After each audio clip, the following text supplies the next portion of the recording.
Emily. And I'm Jenny. And we are the sopranos in Ceruleo. Welcome to our YouTube channel. Over the next few weeks, we're going to be releasing a mini-series taking you behind the scenes of Burying the Dead.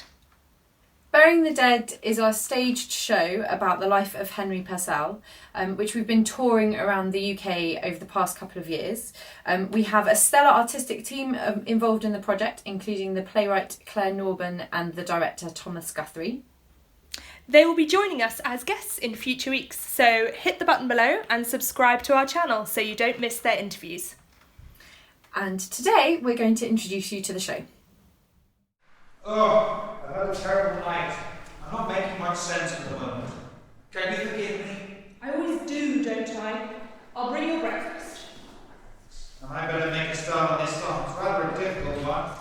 So this is me playing the role of Frances Purcell, who is Henry Purcell's long-suffering wife. Henry is in the last weeks of his illness, and she has spent weeks and weeks looking after him and feeding him and changing his bedclothes, and he seems to do nothing but write music all day, and I am fed up with it. I keep coming onto stage in a really angry fashion. I'm a really flustered wife, and I really struggled with this because poor Neil had to put up with me every show coming on and shouting at him whilst changing the bedclothes around him. I really struggled with changing the bed in this scene because the bed wasn't a real bed. It was a piece of stage with a bit of foam on it. This looked really realistic to the audience, but was extremely difficult to change the bed successfully without dragging all of the bedclothes off in the process. And I better make a start on this song. It's rather a difficult one. Oh, Letitia Cross is going to have a... Poor Letitia Cross! Oh, poor Letitia Cross! With her perfect young voice, her perfect young figure. Well, don't pretend you haven't noticed. She's only 14. Oh, but that only adds to the spice of it. All those men that line up at the theatre door, and there you are, her protector. Oh, thank you, Mr. Purcell. If there's ever anything I can do.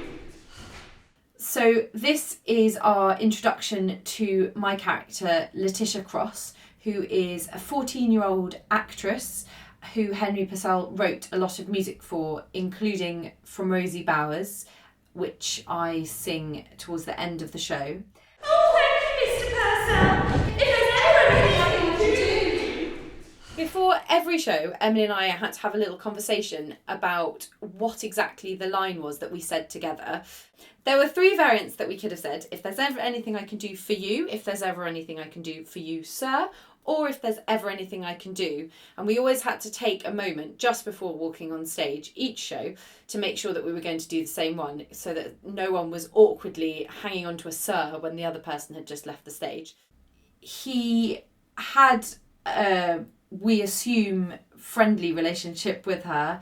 It's not clear if that was anything more. She certainly suggests it is by her demeanour in the show, but that's all conjecture, because actually very little is known about Henry Purcell. So the playwright Claire Norban had to do both a lot of digging to find out what she could, and then she used her artistic flair to come up with some ideas about what might have happened.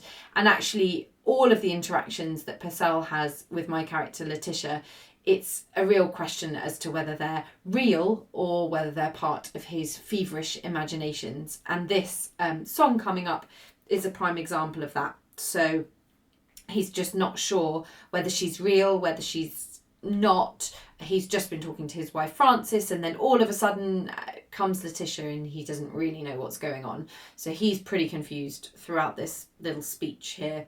So this is one of the first juxtaposition moments that we see in the show.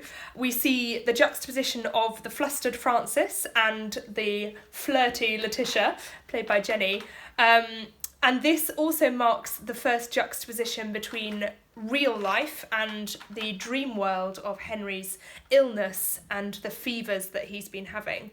This was really cleverly crafted by Claire because Frances has just come in and she's very real and present in Henry's life.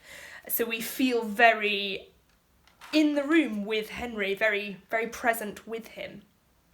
Then Letitia enters, and Henry's very confused, and we are suddenly thrown into his dream world. And this is really cleverly managed, both in the script and also in the lighting and the direction, this particular moment where we are thrown into the dream world rather than the present, and we meet Letitia, who is such a different character to Francis Purcell. I wish he'd take me home. And the more you pretend it's not there, it's like a fever. I attempt to fly from it, this sickness, but 'tis in vain. That's from another song I wrote. The words aren't quite in the right order. It's that song you sang in Indian Queen. I attempt from the sickness to fly. So this is a moment of realisation in the show for Henry Purcell. He starts to understand what sort of show it's going to be, and at the same time as him understanding that, so does the audience. So earlier on, Emily has spoken the lines of Purcell's song, "What Can We Poor Females Do?" and then sung them, which was quite weird for Purcell because Francis was meant to be an amateur singer and didn't do a lot of singing and certainly didn't sing his pieces, despite the fact that that was hinted that might be what she'd hoped for when they got married. So then that's quite weird for Purcell to hear. And then again, Letitia's there speaking the words of his song, and he then starts to think to himself, okay, I know how this is going to work now. And Tom, our director, was quite keen that was a moment where Purcell is really linking up with the audience in that realisation. And partly because I Attempt from Love Sickness is such a well-known song for a Purcell fan that, and in fact not a Purcell fan as well, hopefully, that the audience would sort of sit back in their chairs and think, okay, we understand how this is going to work, how the rest of the evening is going to work. We can relax now. And as a concept, burying the dead is hard to imagine from the description.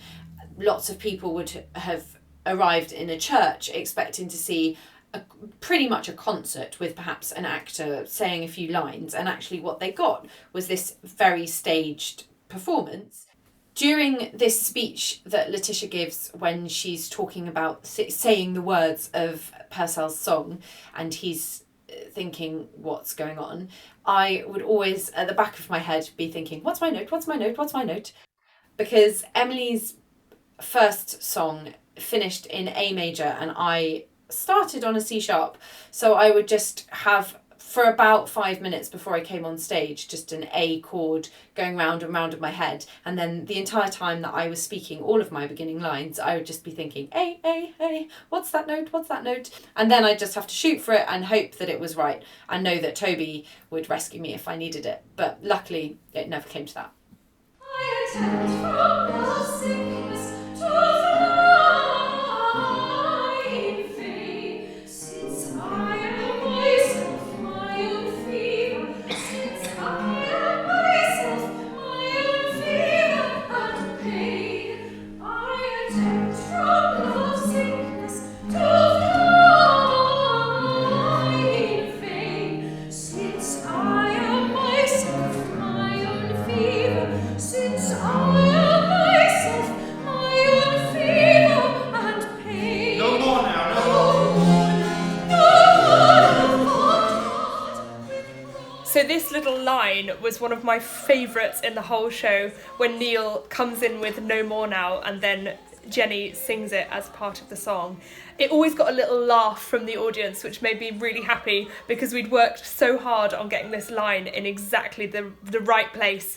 And the fact that Neil anticipates Jenny's, the words in Jenny's song, just always got a little laugh out of the audience and made the audience feel relaxed and ready for the rest of the show. Somehow it relieved the seriousness of the show and set us up for a fun evening. And that was something that was really impressive, actually, that Neil did, was he basically had to memorise all of our songs. He'd be the first to say that he's not an early music aficionado, but by the end of the tour he was humming all of our songs. I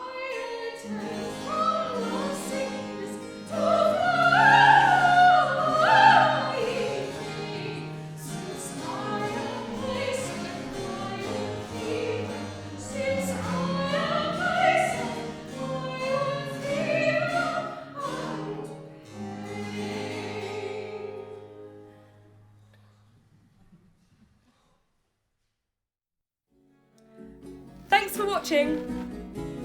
If you enjoyed this week's episode, please do subscribe to our YouTube channel. Next week, we'll be talking to our playwright, Claire Norburn, about the process of putting together Burying the Dead. See you next week!